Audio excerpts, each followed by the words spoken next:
Good morning, good afternoon, good evening, wherever you are, whatever you're doing. And welcome to one we've not done in a while, ladies and gents. It's another episode of South American Stardust. South Americans, Liverpool are getting linked with them galore. We've got left backs, we've got attacking midfielders, builders a cross between Maradona and De Bruyne and Kaká on a tweet today that I've seen. We've also got other stars and other youngsters and some that are probably waiting to be the next off an incredible production line. So when we need to talk targets, when we need to talk South Americans, you know where we go to. You'll know him, ladies and gents. Tom Robinson, Golazo Argentina writer, world football content creator, our resident South American expert. Tom, should we get, and I'm not going to give it away yet, but the three names I've put in front of you that we're going to look at tonight that are linked with Liverpool, is it right that Liverpool fans should be excited at getting linked with these types of players? Yeah, I mean, definitely. You're looking at the three players we're going to discuss today are right at the top of their game, not just among young players in South America, but some of them are already, the best in their position in the league or are those elite level talents that a massive club like Liverpool should be getting linked with. You want the cream of the crop from South America, and certainly there's a couple of names in here that I think fit that bill. Brill. I'm excited to get started. So what we'll do, people, just to make sure, we'll talk about what we know about the player. Tom will share his insights. We'll look to see, it's not always possible, but can we compare him to anyone in England to give that sort of ground base or a star that you'd know in world football? And then there's that big question, are they ready for the step? Because as incredible as the history is of South American football and the world stars that go over, from Argentina, from Brazil, wherever it is, to the Premier League is a big step, isn't it? Just the physicality, the culture, all those types of things. So we'll get into it for this one. And Tom, this first one probably, it kind of came on the radar of a few Liverpool fans last summer. And please, if I butcher these pronunciations, correct me.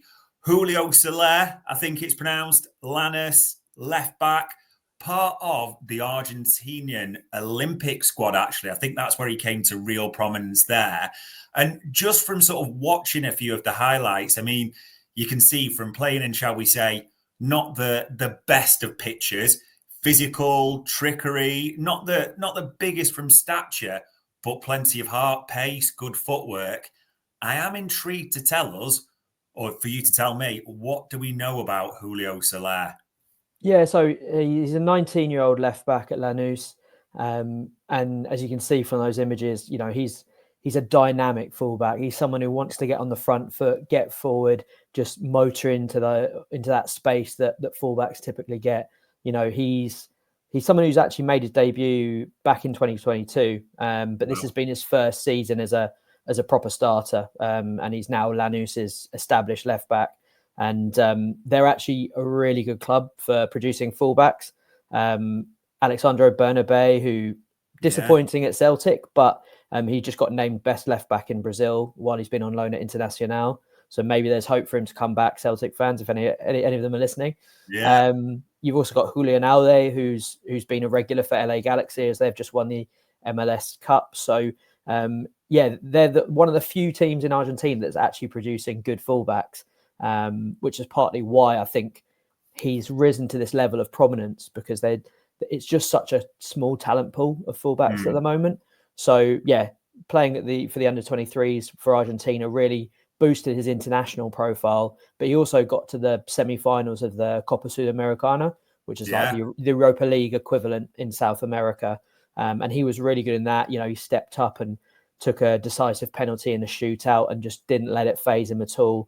So as well as he's got those good physical attributes that we've seen there, he gets up and down. He's good as well of kind of not necessarily just hugging the touchline. He can get into those half spaces and underlap or overlap and fire in a decent cross or a little pullback. So I think those are the type of qualities that elite teams are looking from a fullback, not just someone who just is whipping the ball in without much thought. They're getting into those zones which pose the biggest threat, and he's very good with his movement there.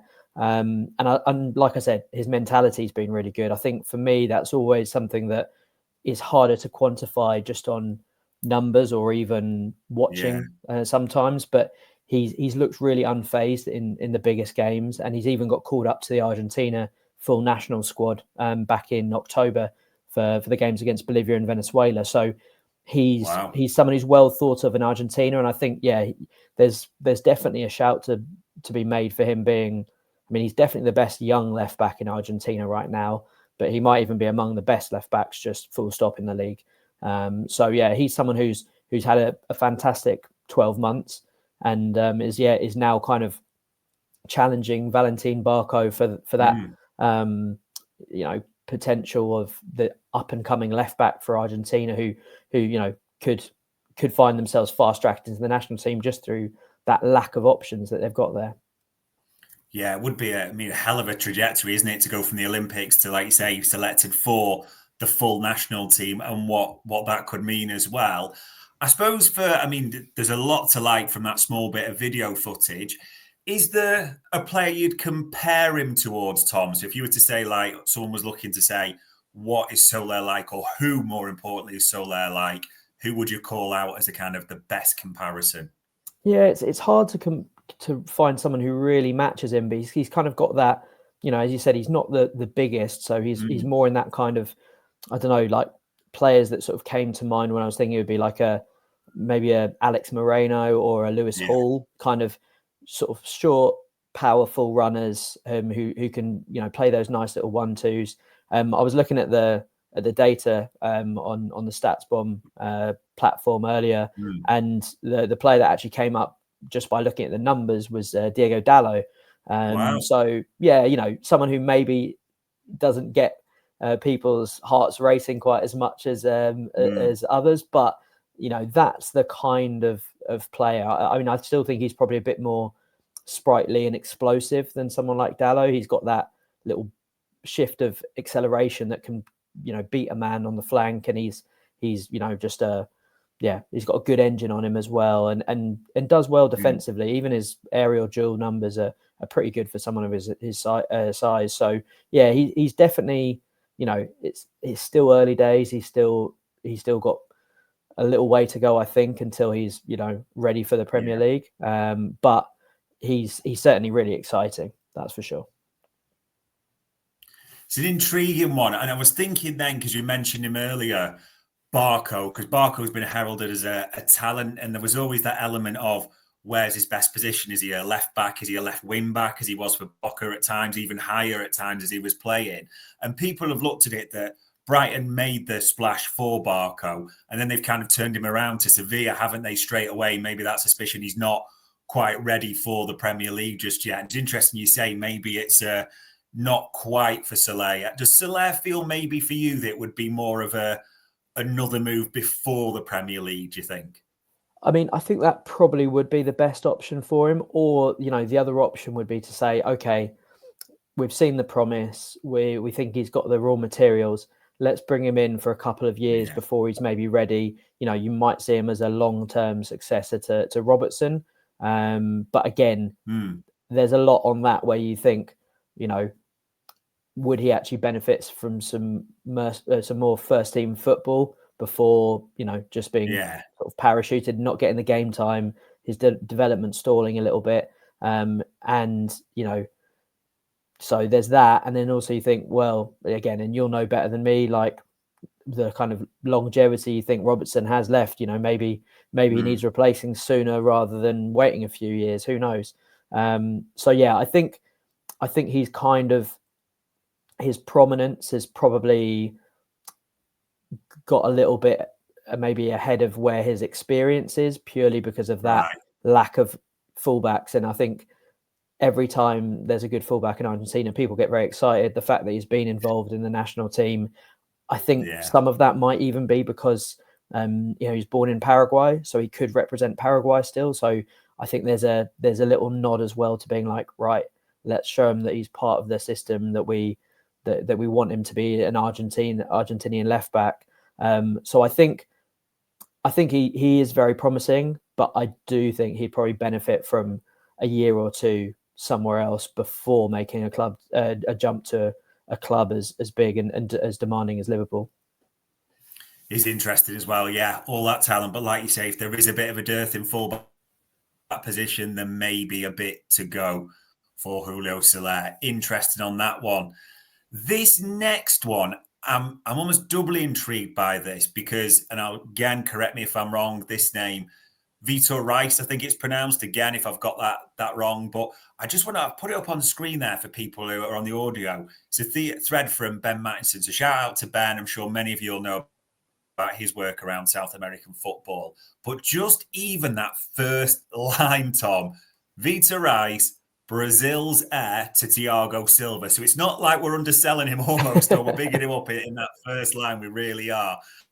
And then it talks about Palmeiras' golden generation, all they produce. But even in these descriptions, an airy, strong, 2-foot passer, fiery aggression, ice-cold composure. And you'll know better than me the stories linked with Liverpool, but also, we have to be honest, Real Madrid, Arsenal, Chelsea, the big names of European football are in the mix. So on the surface, it looks to be a pretty special player. But from what you know, does that profile match the reality?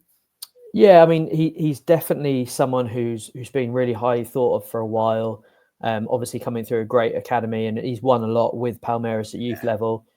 Captained the Brazil under-17s. I first saw him coming up to 2 years ago at the under-17 Sudamericano, and he actually captained the side that included, or certainly at the under-17 World Cup, Estival, Loran, Ryan. Some really top Brazilian talents. Maybe not the best Brazilian side I've seen in recent years, but you could, at that level, the guys with really, really high levels, they kind of stand out quite quickly. And I think he just looked so mature and composed on the ball. His passing is very good. He's not necessarily got the best or the biggest physique rather, but he was good in the air. I think his game's more about, reading of the game, rather than crashing into challenges or anything like that. And this year he's been integrated into the Palmeiras first team. Still not got a load of games, but they're a side that's challenging right at the top end of Brazilian and South American football. So he's got some big names to get past there. But I think he's just been slowly integrated into that, and all signs point him to him moving in the right direction. I'd probably compare him maybe a bit more to Marquinhos than Thiago Silva.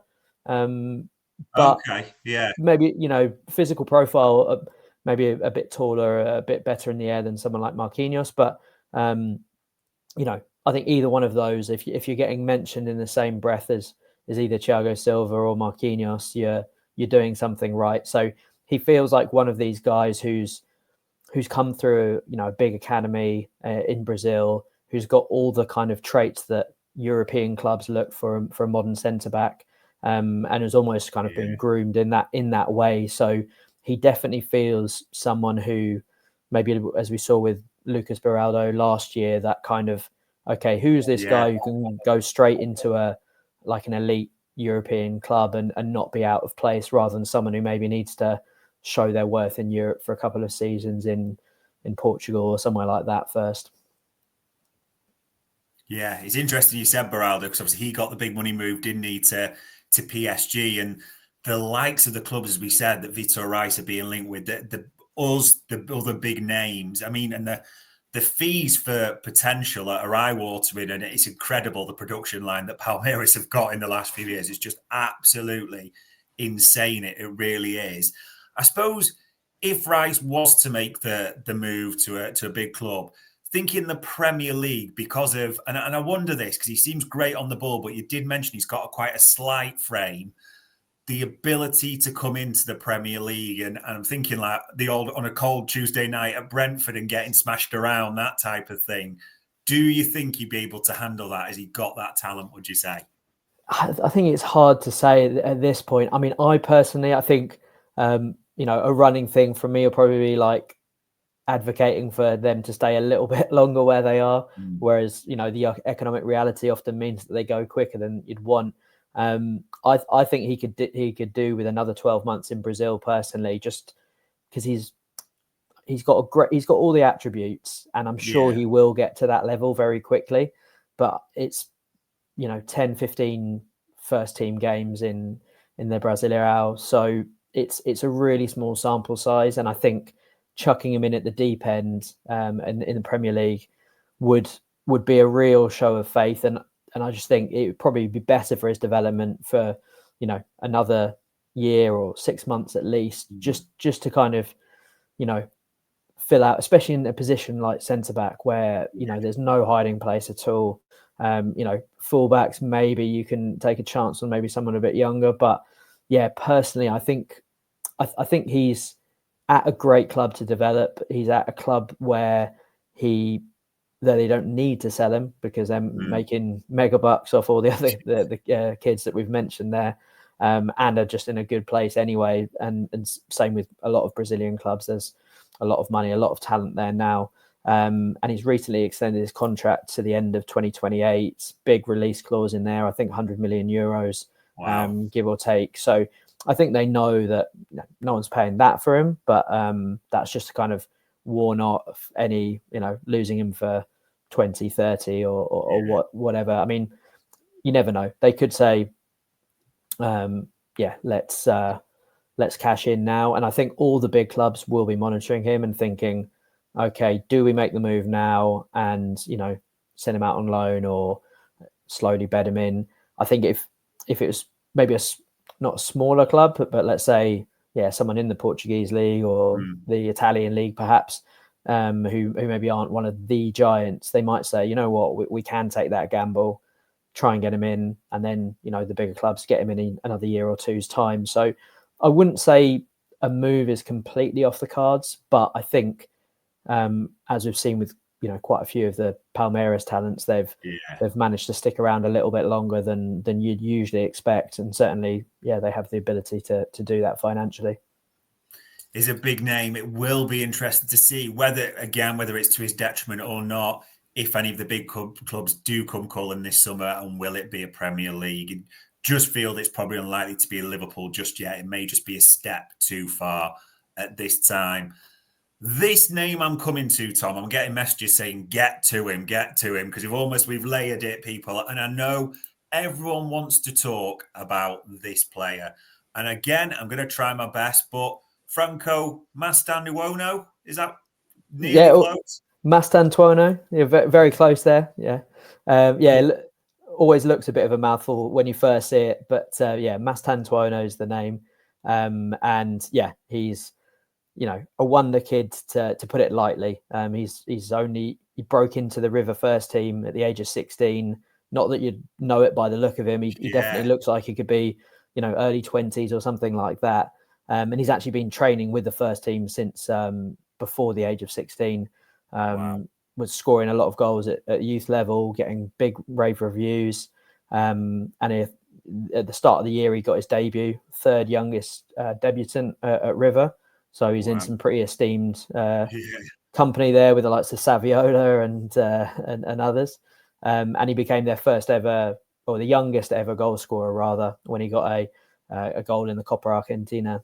So he's someone I've been surprised at how much he's actually played this season. He's had over 30 appearances in the league. He's had some game time in the Libertadores, admittedly, more as a sub, but I think the thing that really, makes him stand out, apart from, those excellent feet, the dribbles, the occasional golazo that he's scored, is that fact that he just doesn't look fazed by any of it. He's just, taking people on, grabbing the game by the scruff of the neck.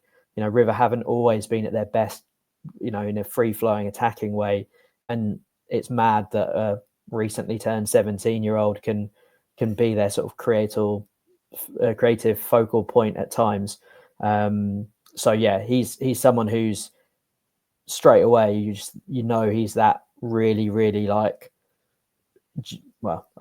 don't want to use the word generational talent, but for want of a better turn of phrase, he's one of those guys that you straight away see and you think, okay, this guy, he's got the skill set, he's got the physique, he's got, the battle, but the the skills to go with it. That feels like he's just made for European football. So he's someone that everyone's very, very excited about, and if anything's probably eclipsed the excitement that's been around Claudio Echeverri, who's also probably on that same level in terms of pure talent. Yeah, and everyone's waiting for Echeverri to see how he'll take to English football, because he's done a deal with City, hasn't he? So he'll be coming over there. I think it is in the summertime or not too far away. I mean, we're looking at the player here, and like you said, there's nothing that looks, when we're seeing these highlights, but we have to be careful, that describes him as 17, like bigger frame than the likes of Soler, Reis. You see, even just from that short clip or from the highlights people have seen, quite strange, almost in a number 10 position. And if you're a number 10 style player from Argentina, that comes with pressure because of history straight away. But almost like a combative nature, prepared to fight, ride challengers in dribbles, things like that. So a real sort of fight to his game. I want to be careful on this, Tom, because this is the one that everyone's pouncing upon, and I'll come to sort of the Liverpool-related link that's sort of doing the rounds at the moment. Descriptions, and this is dangerous as well. I'm reading one report that describes him as a cross between Kaká and De Bruyne. No pressure on the kid at all. Like, is there a player? It might be difficult because of the nature of his style. Anyone you could compare him to at all, would you say?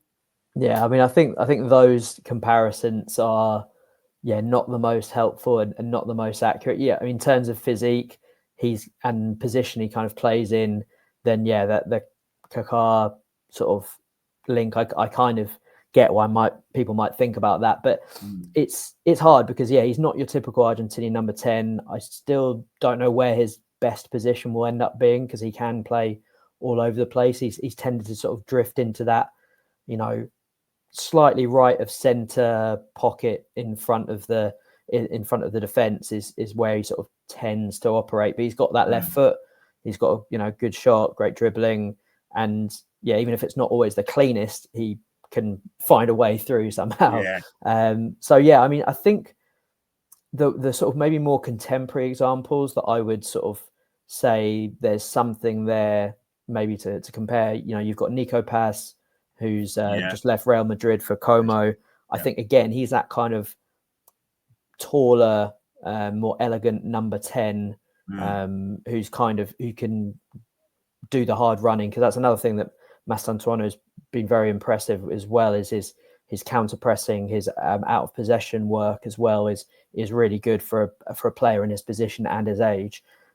So I think there's that. I mean, I think someone who might be, there's differences, but someone like Eberechi Eze, I think there's shades of him. Okay, it might not be comparing him with a generational amazing legend like Kaká or Kevin De Bruyne, but I think there's a lot of similarities to the kind of way Eze plays, that mixture of flair and physique, and so I think they're probably more helpful comparisons.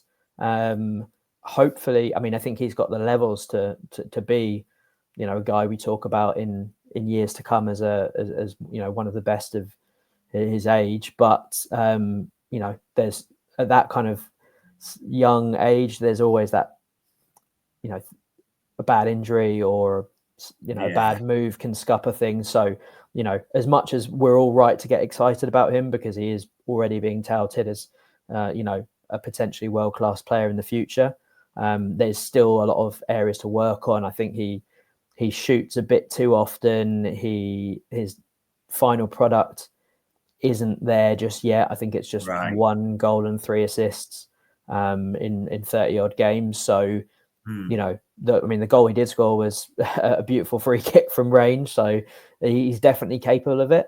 But I think, as much as he's someone who feels like a move to a massive club is the obvious and only destination for the fee that he'll command, and for the level that he just, he's taken every step just with so much ease and maturity, that he feels kind of a bit like Julian Alvarez in that sense. So you're like, this guy's made to play at like a top club in Europe. So I feel like yeah, he is someone who is going to go to a really, really big name, and it would be great to see him in the Premier League with Liverpool. Yeah, if he goes on the Alvarez trajectory, and even like say how well he did in the Premier League before he goes for 90 million or whatever it was to Atletico, that is a hell of a trajectory. Now, the big story that everyone's saying, ask him, and I'm asking them now, people. I'm asking Tom, I promise. But the big sort of say rumor, it's right to say rumor because we're heading towards January, isn't it? So suggestions are that from various sources, he could be making the move, that Liverpool might be interested in triggering his release clause, which works out somewhere around 40 to 50 million pounds, whatever that translates at, and potentially doing it to get in early, leave him at River, like City did with Echeverri, like you said, till to the summer, and then move. We don't know this for definite, but if there was a reality in that, around 40 to 50 million, Tom, leaving him in River for the rest of the season and then the summer, if there is any reality in that, how would that seem as a move for Liverpool for you? I mean, I think it does make a lot of sense. You're seeing more and more clubs like buy these players before they've turned 18.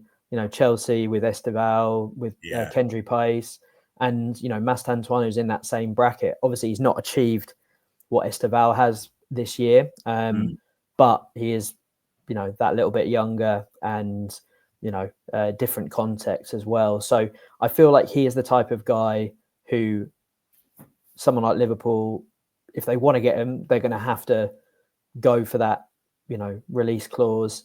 He's going to have to stay in Argentina until he turns 18 anyway, which would be August. So whether they then leave him there for the rest of the year, a bit like Echeverri has, that's a possibility as well. But I think whereas the other players we've mentioned, you kind of think, okay, yeah, one, they can move right now if they want, but the fact that I think Mastantuono is going to have every single club, big club, you know, making offers, trying to get him the deal done before he turns 18. I think it's one of those ones that if you don't act now, you will miss out on him. So he feels like not only someone who could probably come in and contribute and sort of start to sort of come off the bench and get some minutes in the Premier League once he is 18. I think he's also that kind of, again, you're not just buying someone who's going to play straight away. You're also buying, you know, your next future player in that position who with an eye on the future. So there's that kind of long-term planning aspect to him, even though he's someone who could probably come in and start playing first team football straight away as well. So I think there's all those aspects, you know, that would come into it. And yeah, I definitely think that he will be bought before he turns 18. Sounds crazy, doesn't it? But the talent there just looks absolutely insane, doesn't it? And yeah, it's interesting to sort of break down those profiles, people, a bit more. There's only a couple of other things I wanted to ask you, Tom, because you think of the South Americans, you forget already just in the Premier League this season how many South Americans there are. And importantly, how many are making impacts or standing out for certain clubs. Who's really sort of impressed you from a South American perspective in the Premier League this season? Yeah, I mean, I think one player who I've been really impressed with is Facundo Buonanotte. He was someone that I liked a lot in Argentina when he was at Rosario Central. I was a bit worried for him in the summer when he was shipped out on loan to Leicester. I kind of thought, oh, is that like a sign of a lack of confidence in him? But the way that he's played, I mean, I think he's already well up on his numbers from last season in half the time. And yeah, I think he's really thriving in being given that responsibility at Leicester to be the main or one of the main creative forces, given the faith, and he just looks at home in the Premier League now. So I think if he's not able to break into the Brighton team, there's going to be plenty of players or plenty of teams rather who would probably think, let's test Brighton's resolve here and they could make a pretty penny on him. So yeah, he's someone he's back in the national side as well. I think he's someone who's versatile and is looking really good. So yeah, he's definitely one. And the other one is, again, just from a very selfish point of view as a Villa fan, John Duran has just been yeah, it's just been an absolute roller coaster. I was there in Leipzig on Tuesday to see him hit another mad goal from range, and he's definitely a handful. I think on and off the pitch, but he's definitely turned a lot of Villa fans' opinion of him right round after most of them wanting to see the back of him in the summer after his declarations for for West Ham. Yeah.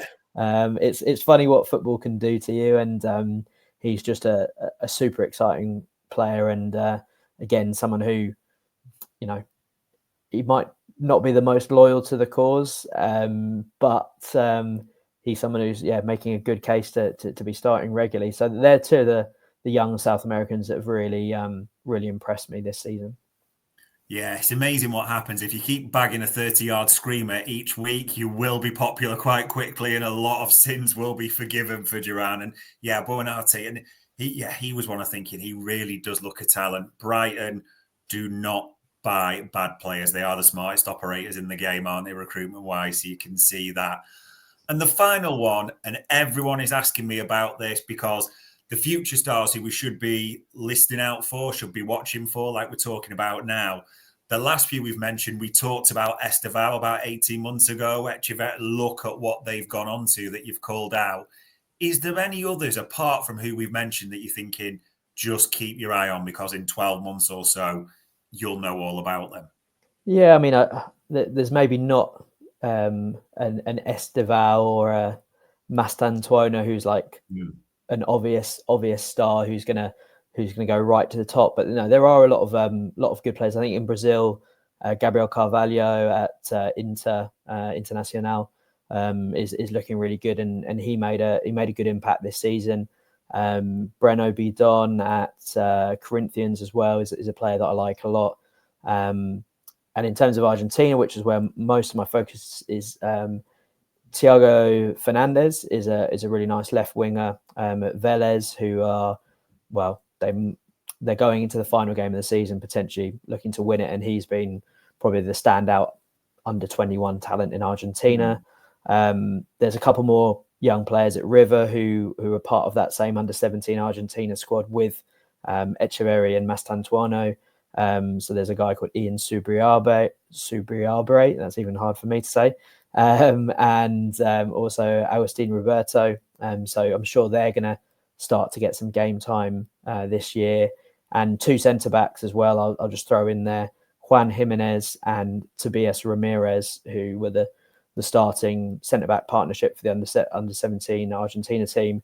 We've got the under 20 Sudamericano and under 20 World Cup coming up next year. So that's always a really good tournament to kind of have a look and see who breaks in out of nowhere. There's always good Uruguayans, Colombians, Ecuadorians who maybe don't get as much notice in their domestic leagues, but can really make a name for themselves. So yeah, I've got a long old list, but those are a few that definitely I'm looking forward to seeing a bit more of next year.